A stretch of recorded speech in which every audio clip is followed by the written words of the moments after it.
Hello, everybody. Mark Schaftlein with you, and this is the Schaftlein Report. It's Thursday's edition, and we're broadcasting today for the final time from Louisville, Kentucky, and Jeffrey joins us from Long Island, New York. Jeffrey, welcome. Thursday? It's Thursday. Oh, I got to do the show. I'm sorry, I forgot.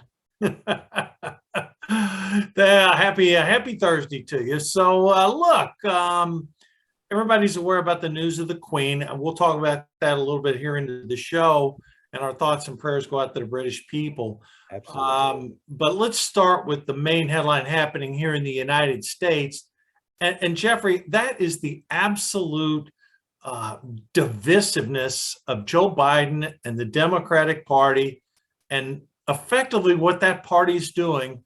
Since all their policies have failed, they're resorting to attacking the other side, which is, in this case, they're not attacking all Republicans, but what they deem to be, quote, MAGA Republicans. To me, it's like splitting the baby. You can't do that. It's really divisive for the country. Jeffrey, what are your thoughts? I know you wrote about this. Wasn't that the president who promised to unify the country? Yeah, it certainly was. You wrote a story about that on Lid Blog today. Share with our audience what your thoughts are on this. Well, my thoughts is that what they're really trying to do is they're trying to shut the Republicans up. It's all a threat that, if you don't say the right thing, you're evil. And by doing this, they're trying to get the Republicans, and not just the MAGA people, all Republicans, all conservatives, not to go against the president. And it has everything to do with what's going to happen in, 9 weeks, which is these, they're desperately trying to get keep the House. I think they know the Senate is one way or the other, but they want to keep the House, and it's not going to happen. No, it's not going to happen. And the American public, they are not happy with this divisiveness. Fully 58% of the public thought that his speech was very divisive, did nothing to bring the country together. It really polarized it even further. And again, when you call, roughly 35% of the country what he did, again, it smacks to me of Hillary's deplorable speech. It's unbecoming of a president to have that type of tone. We've been talking about it on the show this week, and the rhetoric hasn't slowed down. And this rhetoric, the controversy hasn't slowed down either. And there are Democrats criticizing him. Yeah, they sure are, and rightfully so. Look, again, the independent voters are the ones that are going to decide the midterm elections. Right. The Republicans are 96% against Joe Biden. The Democrats are about 80% for him. But 46% of Americans, Jeffrey, believe this election is going to be a referendum on Biden. So when the mainstream media tries to convince you that, no, it's about the candidates, to a degree, that's true. But Biden's also on this ballot. Make no mistake about it. So, Jeffrey, I just wish that he would tone down the rhetoric. It's unseemly at best. It's like I said before, to win the election, you have to be forward thinking, not behind thinking. And instead of bashing Republicans or Trump supporters, he should be coming up with programs to fix all the stuff that they screwed up. And it's the same thing with Republicans. They should be coming up with their own programs instead of saying, look what you did to Trump. Yeah, well, McCarthy is going to be announcing that Republican program. That's the good news on that coming up. But again, right now, the Republicans are not in power. Democrats control all three branches. They can say all they want, but you can't blame Republicans for what's happened with the problems in this country. Anyhow, we're going to get into the problems in the country in a minute.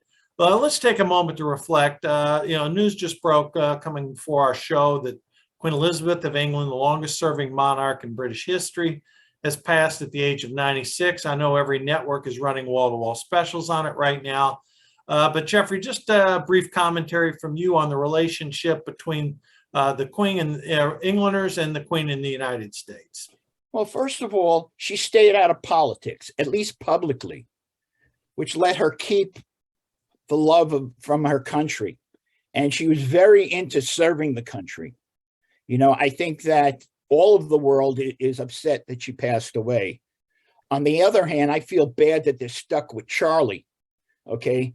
Because this is our green energy guy who is like overboard green energy, and he's a lefty, and I think that while one of the great things about Queen Elizabeth is she didn't talk politics publicly.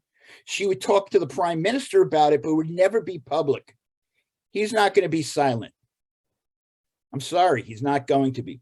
And the other thing, did you hear the what President Biden sent out? No. He sent out, is this an appropriate time to tell them we're going to declare independence? I guess he didn't know. Independence from what? Britain. I don't know what Biden does. Look. She had relationships with President going all the way back to Truman. The only president she didn't meet with was Johnson. I don't know why, but she never met with LBJ, and she had good relationships with everyone she met. Yeah. Well, it's a loss certainly for the people of England. It's a loss for the world. Someone that served, had a good life, served the public well, passed at 96. And again, our best wishes to the people of England. Let's get back on issues here in the United States, okay? Because a lot of economic news really has popped in the last couple of days. First of all, we were talking about Europe. The European Central Bank finally raised their interest rates 75 basis points. Folks, they are where we used to be. I mean, the United States used to be between 0 and 25. That's where the ECB was. So effectively, they got off zero today by raising 75 basis points. The market was expecting it, so there was no big surprise there. As rates go up, mortgage rates are closing in on 6%. 5.9 was the rate earlier today. Jeffrey, President Biden effectively, he took a booming economy without inflation, and within basically a year and a half, we now have high inflation, and we have an economy that is on the verge of a bust, not a boom. And I like to say, boys and girls, can you say screwed up? Yeah, it's again, the economists are forecasting inflation is going to be 8.2% for September and October, year over year. We came in at 8.5 last month. We peaked at 9.1 the month before that. Let's hope it goes a little bit lower. But the fact of the matter is, the Biden administration, through their profligate spending, through these Inflation Enhancement Act, which they call the Inflation Reduction Act, this effort to cancel student loans when most people either didn't borrow or they paid them back themselves. These are just bad, horrific policies. And when you confront the Biden administration, the Biden administration does not address the real problems, which is them. They get asked questions about these student loans and they just defer. They just lie and make it up. So, Jeffrey, economically, the country is not anywhere near in the position it was when Trump left office. It's going to get worse because, I have a liberal paper in my neighborhood called Newsday. Yeah. They wrote that heating oil prices are going to go through the roof. They will. Okay. And that's going to really affect you have the food crisis. That's going to make food go up. Okay. Gas went down a little, but it's not going to go down to where it was. We're facing an even worse inflation than we have now. And, the economists are predicting a recession, not now, but somewhere in the middle of 2023. Mm-hmm. And they say it's going to be bad, at least some of them. So, I think we're in trouble. Well, the only thing that may help us out there, and that is what a lot of the forecasts call for. S&P 500 earnings, or Morgan Stanley reduced those today.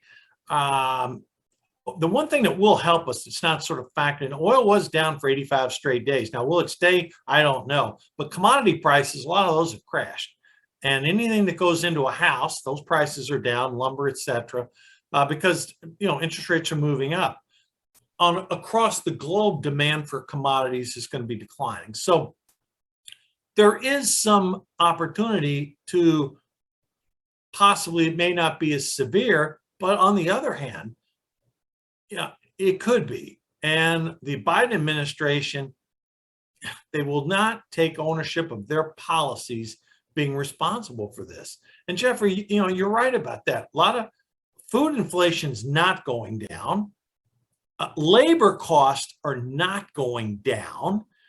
And on the family household budget, mortgage payments are going up because people that had adjustable rate mortgages, those payments are up. Rents are going up. Input costs, labor are going up. Anecdotally, I've talked to multiple businesses while I've been on my trip here to Louisville. Their input costs are going up.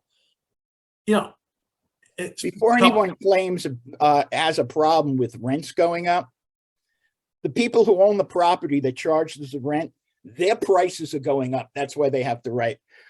Just because my wife is a property manager, I have to say that. Well, sure. I mean, look, I own real estate too. Same thing. I mean, your taxes go up, your maintenance fees go up, association fees go up, repair fees go up.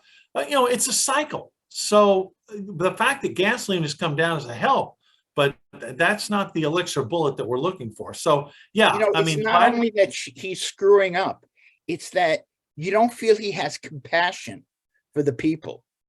Oh, the only thing he has compassion for are those wealthy kids who he's trying to forgive student loans for that are Democratic voters. I mean, that's what that's all about. And Susan Rice pushing a bill that she knows is bad policy, and she knows that Pelosi previously said they didn't have the authority to do it. Why is she doing it? Because a lot of minority kids borrowed money and they're in debt right now. So again, they want to hand out political favors before an election, anticipating people will vote Democrat. It's a blatant political move. It's not good for the country.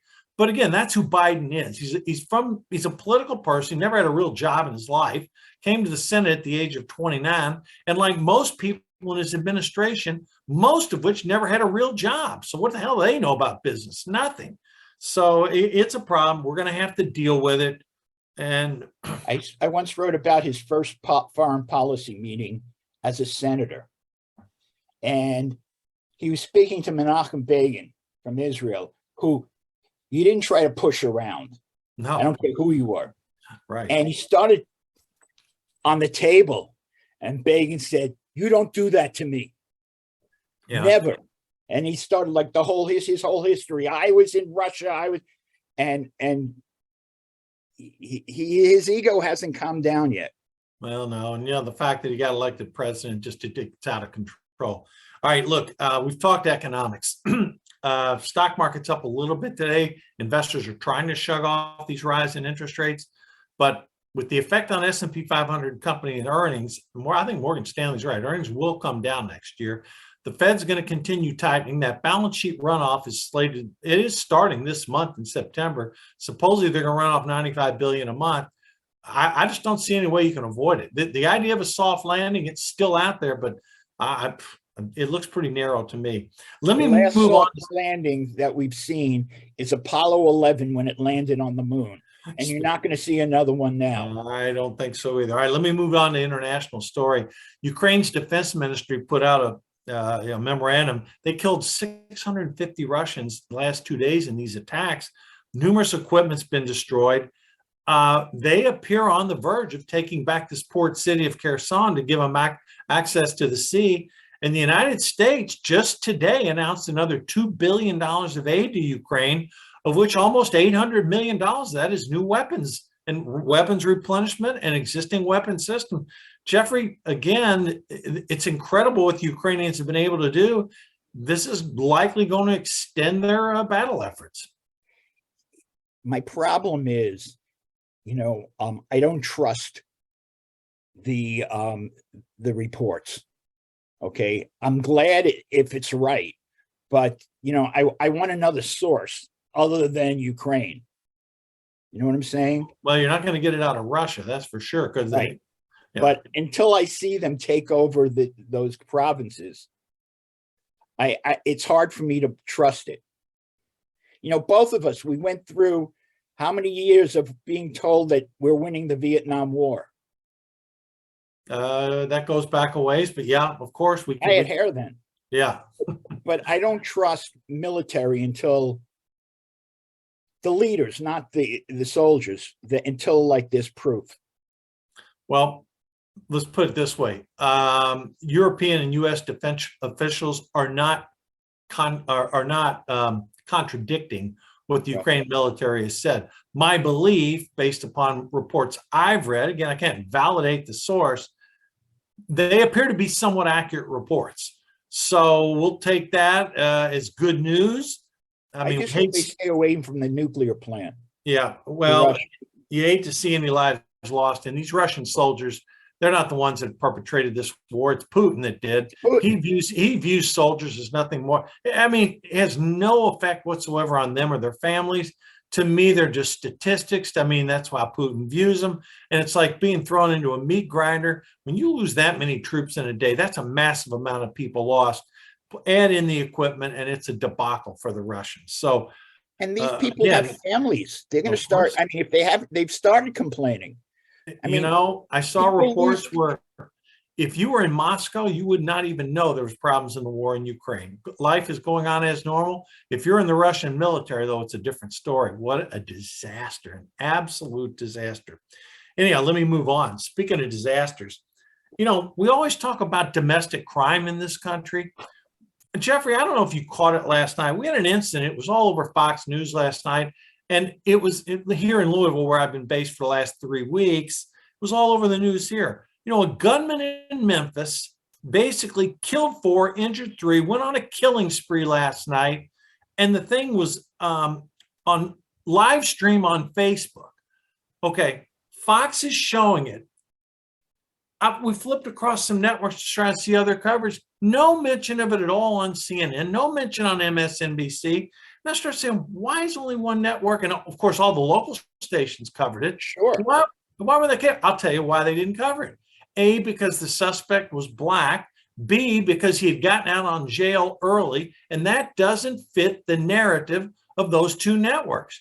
And this suspect doesn't fit the narrative that Biden is handling the crime problem. That's exactly right. Here before a midterm, you don't want to have the crime issue come across people's screens. And the fact of the matter is, if it had been a white person who was out committing these crimes, it'd have been all over CNN and MSNBC. They'd be diving into his history. But in this case, it was a black man who committed these crimes, and he had a long criminal record. He had just been charged with murder attempted murder in 2021. They amended the charge to assault. He received a 3-year prison system and was out in jail in 11 months.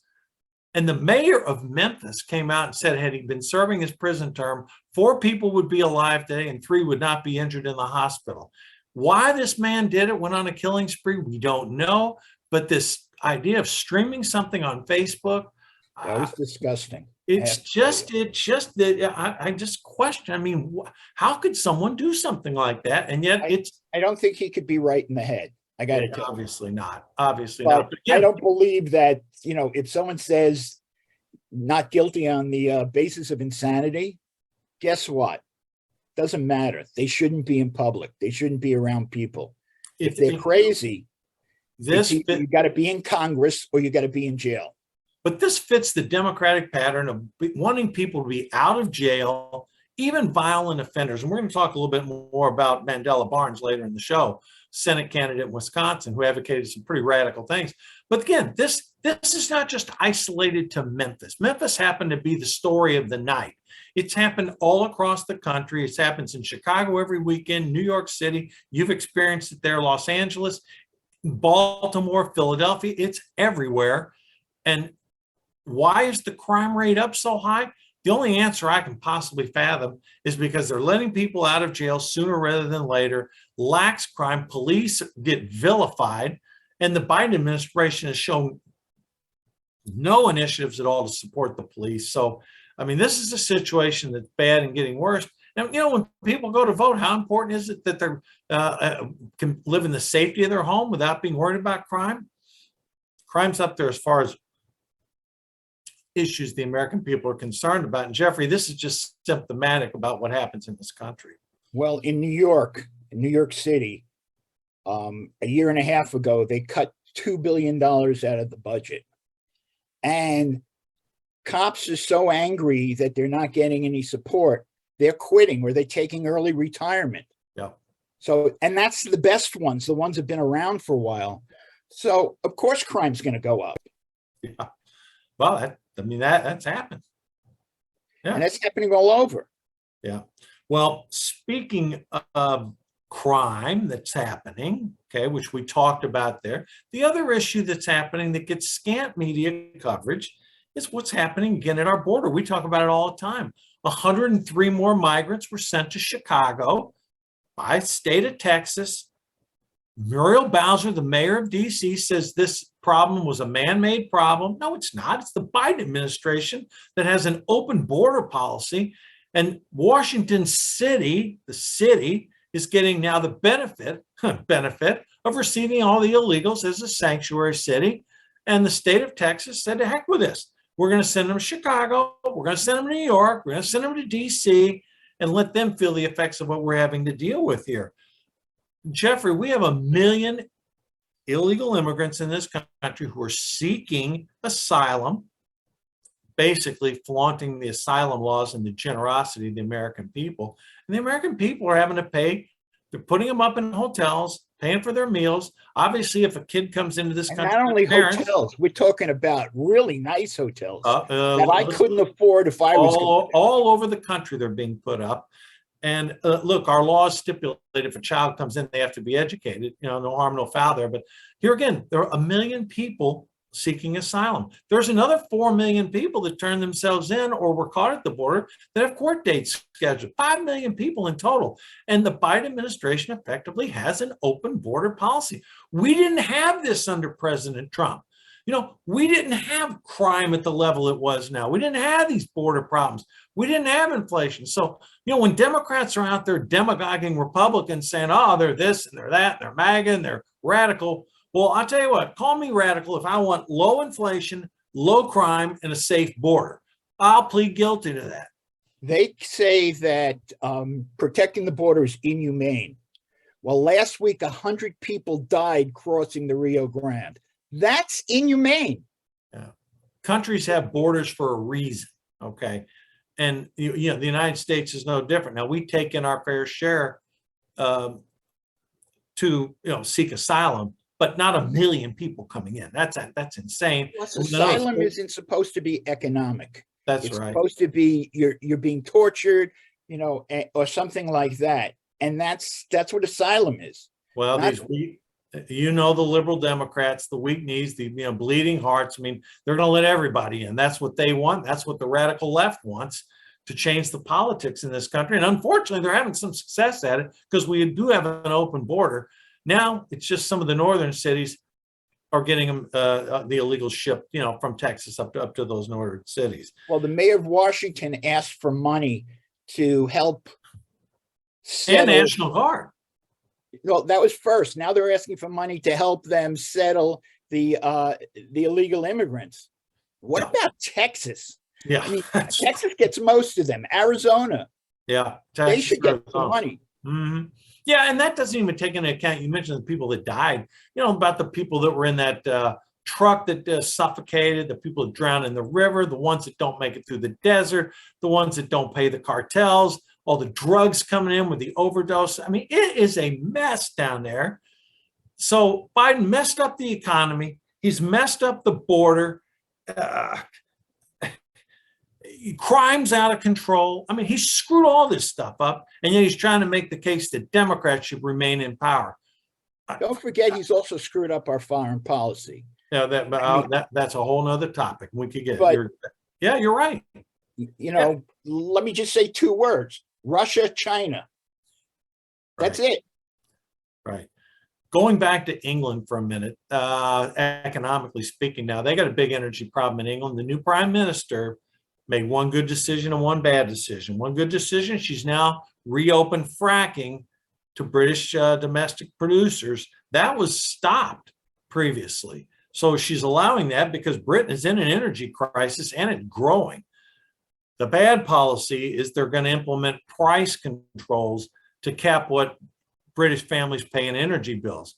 Again, to my knowledge, Jeffrey, price controls have never worked in any economy anywhere ever in the history of the world. I don't know why the prime minister thinks this is going to be any different.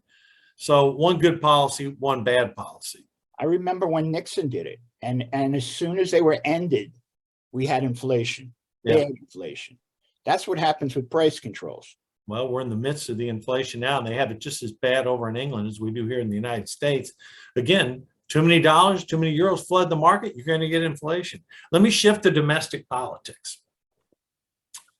Fetterman, the infamous hoodie lieutenant governor who's running against Mehmet Oz, Fetterman now has agreed to finally debate Oz. Jeffrey, are you surprised by this change? I'm waiting to get a date. Okay. Good point. I've agreed to grow hair, but I didn't say by when. Yeah, that's a good point. Here's the thing.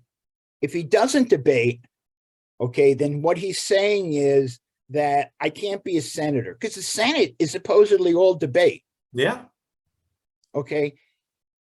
If he does debate and Oz, runs circles around him, well, then he's in trouble too. So he's got it going and coming. He's going to have to debate him. I don't think the people of Pennsylvania would put up for it if there was no debates on the issues, because Fetterman's a far left-wing radical. That's his record. That's what he's for. And this is the thing I hope Pennsylvanians understand. You put a radical leftist in, he's going to vote for everything Schumer tells him. And he's to the left of Schumer. So I don't know what Pennsylvania thinks they're getting with this guy if he wins, but my goodness, if you want a far left-wing radical to replace, Republican, I don't think that's what Pennsylvanians are bargaining for. Well, Schumer isn't really a leftist. He's a whichever the way the wind is blowing. And when he voted against the Iran deal, they didn't want to let him be a leader. Yeah. And ever since then, he's been anything the left wants. Well, you would go from Senator Pat Toomey, a conservative Republican, to John Fetterman, a radical leftist liberal. He's left of Elizabeth Warren and Bernie Sanders. I mean, if that's what Pennsylvania wants, it's their state. But I mean, my goodness, I really hope Oz can pull it out, because Fetterman would be a disaster. Speaking of disasters, there's another one lurking up in Wisconsin. His name's Mandela Barnes. He's running pretty well, appointed to a head right now of Senator Ron Johnson up there. Mandela Barnes actually supported reducing the prison population by 50% in Wisconsin. Well, guess what? The problem with that is 65% of the prisoners in Wisconsin's state prison system are violent offenders. And with crime on the rise, what is this guy thinking where he wants to depopulate the prisons by 50%? I mean, Jeffrey, this is just another case of Democrats being for people that break the law versus people who respect the law. It's something I don't understand. If he wants to let them out, why doesn't he have all of them move to his neighborhood? And I'm not joking. No, it never happens that way. It never happens that way. And if he wants to do that, then fine. Let them near you. Let your wife worry about your kids. Mm-hmm. Yeah, I mean, I'm with you 100%. That's one thing that Abbott is pissing me off about, because I think he should bring him to Delaware. Yeah, that would be. I mean, he's gotten a good start with New York, Washington, and Chicago, and they're probably going to be spreading them out more. But you're right about that. I mean, here Mandela Barnes, lieutenant governor up in Wisconsin, and he's advocated a policy of letting half the prisoners out. I mean, we saw what happened down in Memphis. When you let violent offenders out, people's lives get put in danger. There's nothing about that idea that's appealing. But here again, the leftist, and he's a left-winger too, folks. He is no moderate. Don't kid yourself. But they're more on the side of the criminals than they are on the side of the victims. It's right. Just, I don't know. I mean, I just don't get it. It's just I saw this week that about 2 million, was it 2 million or 2 billion of the relief funds went to prisoners in jail. Oh, yeah, that was the 1.9 trillion. Yeah, some of that did, no question about it. Yeah.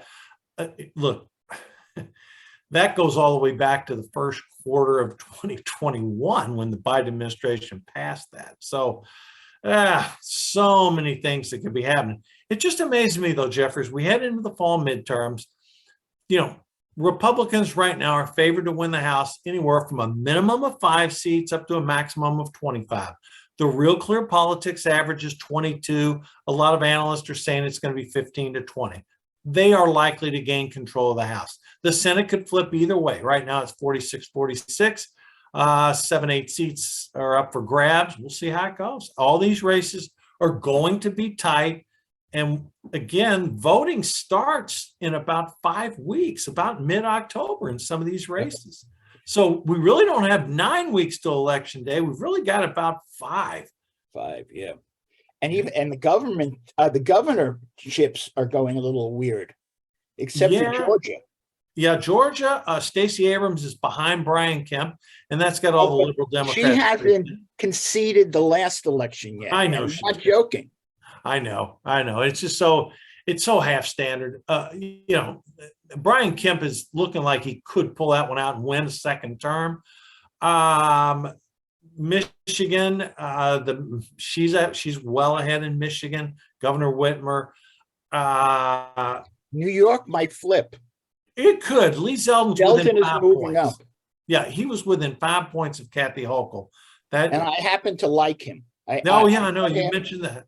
Yeah, I met him. My daughter used to do phone bank calls for him. Yeah, you've mentioned that on the show. Yeah, no, we're pulling for Lee Zeldin. That would be great for the citizens in New York. People may not realize that New York, the idea of a Democratic controlled government, that wasn't always the case. George Pataki served, 3 terms? Yep. And when was Pataki last in office? What was his last year? 2 terms ago. 3 terms ago. 3 terms Cuomo ago. was going to go for a 4th term.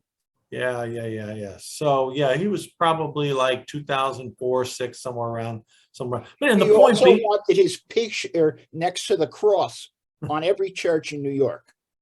Well, maybe more. I don't know. I won't comment on that. But one thing I will comment on: Lee Zeldin would be a good governor of New York, and hopefully he can close that gap and see. But again, 5 points is like nothing this far away. Well, in New York, I would agree with you. In other swing states, I wouldn't. That would be considered a pretty big gain. I mean, you got tight races even in the state of Florida. Marco Rubio's up an average of 3 to 4 points on Val Demings. In the governor's race, Governor DeSantis is up 3 or 4 points on Charlie Crist. Look, we've said it. I said it months ago, where people said, "Oh, no, these are going to be blowout elections." There's no such thing as a blowout election in Florida. Florida is a red state by recent results, but all those results are close. In the last election, when DeSantis was elected governor, he won by 0.5%. Yeah. Rick Scott defeated Bill Nelson by 0.25%. So, I mean, if you win by 4 or 5 points in Florida, it's almost a blowout. But right now, Rubio's up 3 to 4 points, and DeSantis is up about the same. Here again, problem we have in Florida, all these great policies. But Jeffrey, we have a lot of people from the Northeast and New York. They moved down to Florida because they want the sunshine and no taxes. And unfortunately, the old people in New York, it's God's waiting room. Maybe God's waiting room, but they bring their liberal politics with them. Absolutely. You want to come down to Florida, adopt to the Florida politics. You're not paying those high taxes. You don't get those terrible services. You get better weather. Act like a Republican. You come down to Florida because it's a Republican state. But again, there's a lot of Democrats down there too, and elections are tight. I mean, think about this. DeSantis beat Andrew Gillum, who turned out to be a crackhead, by 0.5 point. Okay. And I'll leave it at that. So races will be tight, but we expect these Senate races all across the country to be tight, Jeffrey. So, we head into the midterms. It's going to happen. I expect more demagoguery out of Biden. When you don't have a record to run on and your voters are low information, like most Democrats, they'll run on calling Republicans this, that, and the other. It's amazing that they say that anyone who believes that America should be first that gas should be cheap, that people should get food on the table and they should feel safe. They're all awful people. I'll take that combination any day of the week. And honest, I've never had a president before call me an awful person. Yeah, it's And just. I kind of took that personally. How can you say that about me?